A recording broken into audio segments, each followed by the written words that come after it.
မေတ္တာရှိသောသူတွေနဲ့တွေ့ဆုံရတာကတကယ်ကိုကံကောင်းပါတယ်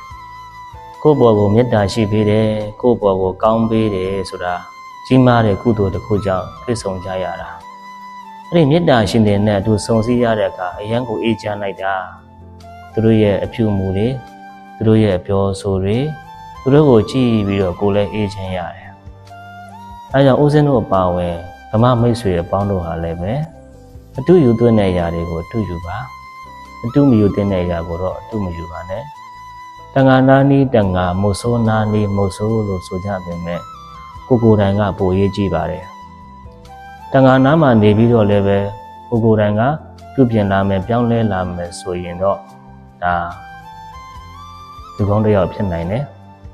သူတော်ကောင်းတွေနားမှာနေပါလေနဲ့သူတော်ကောင်းတွေရဲ့တန်ဖိုးကိုလည်းနားမလဲအတူယူရမှန်းလည်းမသိဘူးဆိုရင်တိုးတက်မှလည်းမဟုတ်ဘူးအဲ့တော့တန်ဃာနာနီးတန်ဃာမုတ်ဆိုးနာနီးမုတ်ဆိုးဆိုပေမဲ့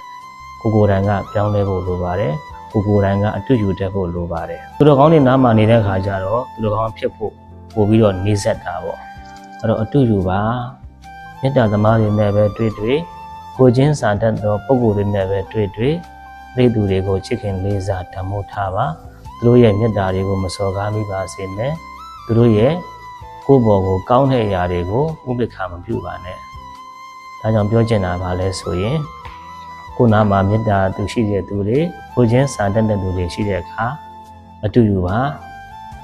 ကိုလည်းပြုပြင်ပြောင်းလဲပါ